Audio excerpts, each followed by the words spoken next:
नमस्कार, स्वागत है आपका। आप देख रहे हैं गेम्स ऑफ गद्दी में। हूँ आपके साथ अमित गर्ग शुक्ला। आज हम गेम्स ऑफ गद्दी रायबरेली की ऊंचाहार विधानसभा क्षेत्र से कर रहे हैं और सबसे पहले बात करेंगे अमित शाह की। अमित शाह ने आज बदायूं और अलीगढ़ का दौरा किया।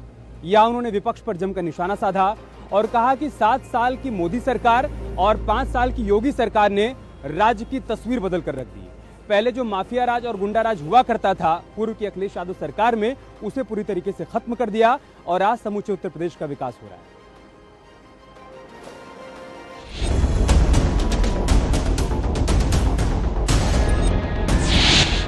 अलीगढ़ में केंद्रीय गृह मंत्री अमित शाह ने बीजेपी के लिए प्रचार किया।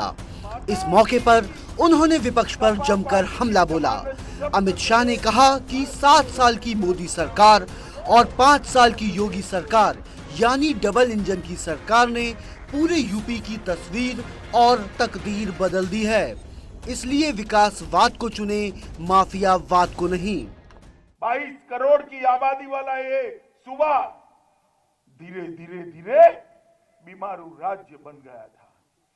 भारतीय जनता पार्टी की सरकार आई, ऊपर 7.5 साल से मोदी जी की सरकार है, 5 साल से योगी आदित्यनाथ की सरकार है और 5 साल की डबल इंजन की सरकार ने उत्तर प्रदेश को बदलने का काम किया। केंद्रीय गृह मंत्री अमित शाह ने बदायूं में बीजेपी उम्मीदवार के लिए वोट मांगे।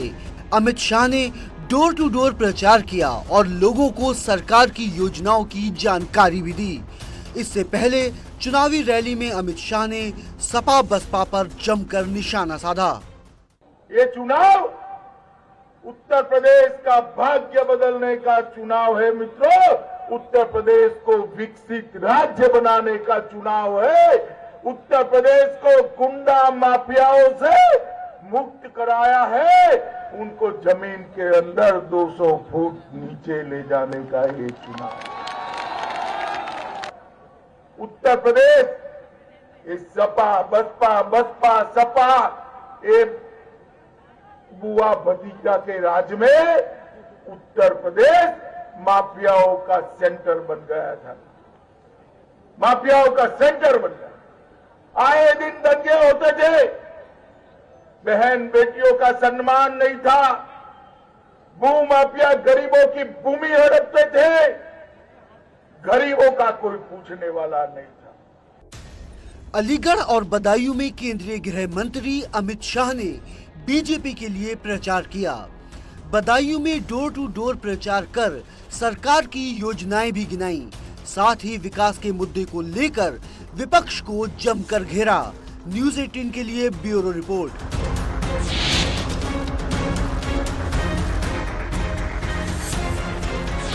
महासंग्राम 2022 में सियासी पारा हाई है। सीएम योगी आदित्यनाथ आज बुलंदशहर में थे और एक बार फिर से उन्होंने गर्मी वाला बयान दिया। सीएम योगी ने कहा कि 10 मार्च के बाद जिन लोगों को गर्मी चढ़ी है उनकी गर्मी उतरवा दूंगा। इस पर अखिलेश यादव ने पलटवार किया। उन्होंने कहा कि अगर हमारे खून में गर्मी नहीं होगी तो हम मर जाएंगे। मतलब ये है कि खून में गर्मी वाले बयान को लेकर सियासी पारा हाई है।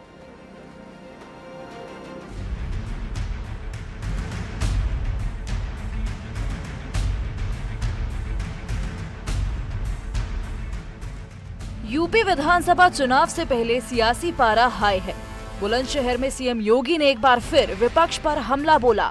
सीएम योगी ने दंगाइयों पर निशाना साधते हुए कहा कि 10 मार्च के बाद इनकी सारी गर्मी उतरवा दूंगा। वहीं अखिलेश यादव ने चुनाव आयोग से सीएम के बयान पर कार्रवाई करने को कहा। साथ ही कहा अगर हमारे खून में गर्मी नहीं होगी तो हम सब मर जाएंगे। और आज भी कहते हैं, कह रहे आने दीजिए सरकार। हमने कहा कभी नहीं हो रही। कवायद के दिन तक भी तुम्हारी जो है, कयामत के दिन तक भी तुम्हारा ये सपना साकार नहीं होने वाला है, ये मान करके चल लो। लेकिन ये देख लो, 10 मार्च के बाद ये पूरी गर्मी शांत करवा देंगे।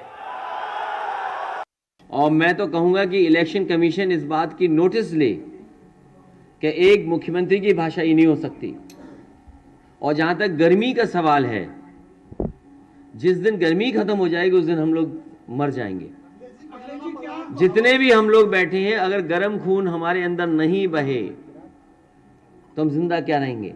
लेकिन जहां तक सवाल मुख्यमंत्री जी का है, उनका एफिडेविट देखिए कितनी धाराएं उनके ऊपर थीं। भारतीय जनता पार्टी सोच रही है कि गलती तो नहीं करती उन्हें मुख्यमंत्री बना करके। तो ये जो मुख्यमंत्री जी के अंदर गर्मी आ रही है वो इसलिए गर्मी आ रही है कि ये टिकट जगह जगह मांग रहे थे, इनकी मनपसंद टिकट उन्हें नहीं मिली, उन्हें वापस उन्हें घर भेज दिया गया है। सीएम योगी ने बुलंदशहर में बीजेपी के पक्ष में चुनाव प्रचार किया। इस मौके पर उन्होंने एसपी-आरएलडी गठबंधन पर जमकर तंज कसा। उन्होंने कहा कि ये दो लड़कों की जोड़ी है, ये 2017 और 2014 में बनी थी, लेकिन जनता ने उन्हें नकार दिया था। मुजफ्फरनगर दंगे का जिक्र करते हुए उन्होंने कहा कि यहाँ 2 जाट लड़कों की हत्या हुई थी। उन्होंने अखिलेश यादव पर दंगाइयों को संरक्षण देने का भी आरोप लगाया। ये जो 2 लड़कों की जोड़ी आई है ना,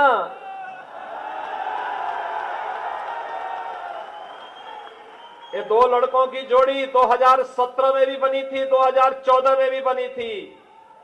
2017 में प्रदेश की जनता ने एक दिल्ली में रहने वाले और एक लखनऊ में रहने वाले दोनों जोड़ी को कहा था कि तुम जिस लायक हो ही नहीं भाई। एक बार फिर से ये लोग अपने एक नए कवर के साथ आपके बीच में फिर आ रहे हैं। माल तो वही है, लिफाफा नया है। माल तो वही पुराना सड़ा गला माल है। जिसने असुरक्षा दी, जिसने दंगा दिया, जिसने माफिया दिए। योगी ने कहा कि 2017 के पहले पश्चिमी उत्तर प्रदेश में सुरक्षा की स्थिति खराब थी। हर तीसरे दिन एक दंगा होता था। बेटियों की सुरक्षा खतरे में थी। व्यापारियों से गुंडा टैक्स वसूला जाता था। किसानों को उनकी उपज का दाम नहीं मिलता था। अवैध बूचड़खाने पशुपालकों के लिए समस्या बने थे। लेकिन पिछले 5 वर्ष के दौरान बिना रुके, बिना टिके, बिना झुके भाजपा की डबल इंजन सरकार ने प्रदेश की 25 करोड़ जनता के सामने सुरक्षा का माहौल दिया। 5 वर्ष में कोई दंगा नहीं हुआ। दंगाइयों को ठिकाने लगाने का काम सरकार ने किया। वहीं समाजवादी पार्टी भी लगातार बीजेपी के वार पर पलटवार कर रही है। न्यूज़ 18 के लिए ब्यूरो रिपोर्ट।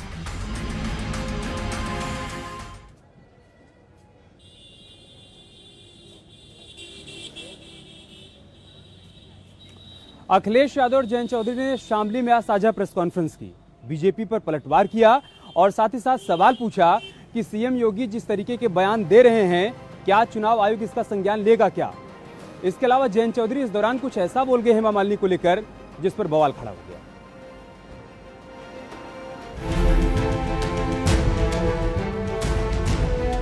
शामली में एसपी अध्यक्ष अखिलेश यादव और आरएलडी के अध्यक्ष जयंत चौधरी ने एक बार फिर साझा कॉन्फ्रेंस की। इस मौके पर अखिलेश ने सीएम योगी के गर्मी निकलने वाले बयान पर पलटवार किया। अखिलेश यादव ने कहा कि चुनाव आयोग से सीएम के बयान पर कार्रवाई की बात करेंगे। साथ ही कहा, अगर हमारे खून में गर्मी नहीं होगी तो हम सब मर जाएंगे। और मैं तो कहूंगा कि इलेक्शन कमीशन इस बात की नोटिस ले कि एक मुख्यमंत्री की भाषा ही नहीं हो सकती। और जहां तक गर्मी का सवाल है, जिस दिन गर्मी खत्म हो जाएगी उस दिन हम लोग मर जाएंगे। जितने भी हम लोग बैठे हैं, अगर गर्म खून हमारे अंदर नहीं बहे तो हम जिंदा क्या रहेंगे।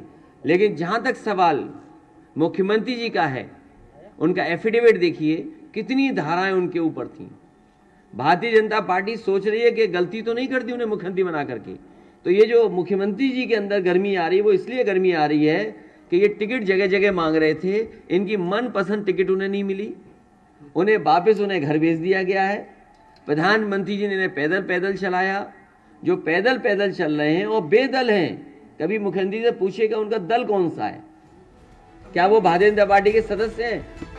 मथुरा में मतदाताओं से बातचीत के दौरान आरएलडी प्रमुख जयंत चौधरी ने विवादित बयान दिया।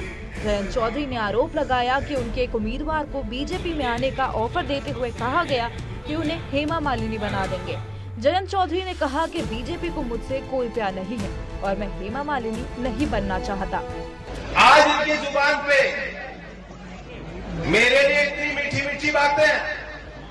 योगेश अभी कह रहा था ना, योगेश को तो अमित शाह ने कह दिया, योगेश आजा तेरा हेमा मालिनी बना दूंगा।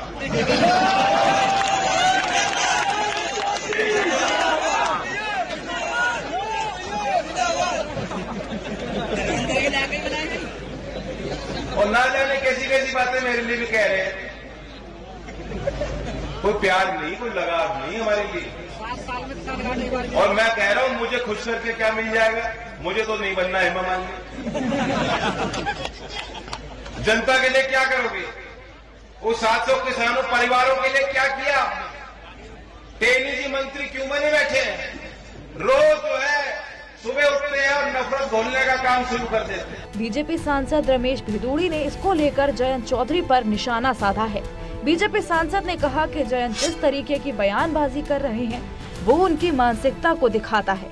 उन्होंने कहा कि हेमा मालिनी ने अपने व्यक्तित्व की वजह से ये मुकाम हासिल किया है, जबकि जयंत चौधरी अपने खानदान की वजह से यहाँ तक पहुँचे हैं। कभी क्या होता है, बंदर को मिल गई हल्दी की गांठ और बन बैठा पंसारी। वो एक ऐसे राष्ट्रवादी और एक ऐसे व्यक्तित्व, ऐसे राजघराने का बेटा है, उनको सोचना चाहिए जिनकी वो रॉयल्टी आज तक अपने दादाजी की रॉयल्टी के नाम से वो खा रहे हैं।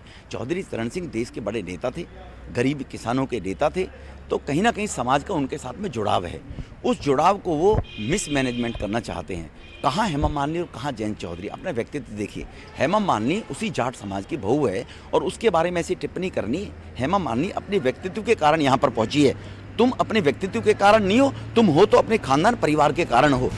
वहीं केंद्रीय मंत्री अनुराग ठाकुर ने कहा कि जयंत चाहें तो भी वो हेमा मालिनी नहीं बन सकते, क्योंकि हेमा मालिनी को लोगों ने कई बार चुनकर संसद भेजा है। एक बार नहीं कई बार संसद में चुनकर आई, जनता के आशीर्वाद से चुनकर आई। सही है, वो हेमा मालिनी नहीं बन सकते क्योंकि हेमा मालिनी को जनता का आशीर्वाद है, चुनकर लोकसभा में आई है, उनको जनता का आशीर्वाद नहीं मिला, तो हेमा मालिनी नहीं। शामली में अखिलेश ने कहा कि जयंत चौधरी के साथ उनकी केमिस्ट्री बेहतर हुई है, तब से ये कंफ्यूज हैं और जो कैराना के पलायन की बात कर रहे हैं उनका राजनीतिक पलायन होने जा रहा है, क्योंकि अब बात भाईचारे की हो रही है, गंगा जमुना तहजीब की हो रही है। वहीं जयंत चौधरी ने कहा कि उनका लक्ष्य है कि गन्ना जीतेगा, जिन्ना हारेगा। न्यूज़ 18 के लिए ब्यूरो रिपोर्ट। लखनऊ की सरोजनी नगर सीट अचानक से चर्चा में आ गई। उसका कारण यह है कि भाजपा ने यहां से स्वाति सिंह का टिकट काट दिया, जो कि योगी सरकार में मंत्री थी, और उनकी जगह पर राजेश्वर सिंह को टिकट दे दिया गया, जो कि ईडी में डायरेक्टर रहे हैं। अब इसके बाद सवाल ये खड़ा हुआ कि स्वाति सिंह का अगला कदम क्या होगा। इस सवाल का जवाब खुद स्वाति सिंह ने दिया। उन्होंने प्रेस कॉन्फ्रेंस की और कहा कि पार्टी का जो फैसला है उनको स्वीकार है, पार्टी जो भी जिम्मेदारी देगी उसका वो निर्वहन करेगी।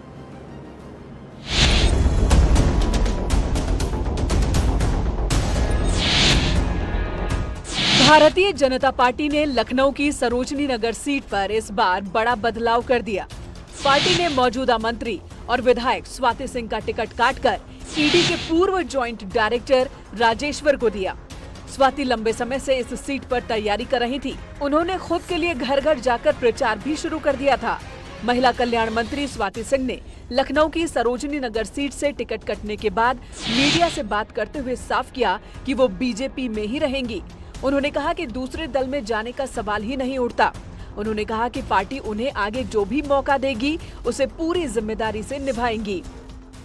वादी का प्रतिनिधित्व करते आई हूँ और करते भी रहूंगी, चिंता मत करिए। भारतीय जनता पार्टी का हिस्सा हूँ, आजीवन रहूंगी। मैंने कहा कि मैं जिस परिवार का हिस्सा हूँ, ऐसा नहीं है कि परिवार में दायित्व हर वक्त। जब मैं आई थी भारतीय जनता पार्टी में तो मैं महिला मोर्चा की अध्यक्ष थी। ये जरूरी तो नहीं है कि मैं परमानेंट मैं ही महिला मोर्चा की अध्यक्ष बनी रहूं। पार्टी ने मुझे टिकट दिया, पार्टी ने सरोजनी नगर विधानसभा से मुझे जिताया, पार्टी ने मुझे मंत्री बनाया। यहाँ रुक रहे एक छोटे से ब्रेक के लिए, जल्द लौटेंगे कुछ और खबरों के साथ।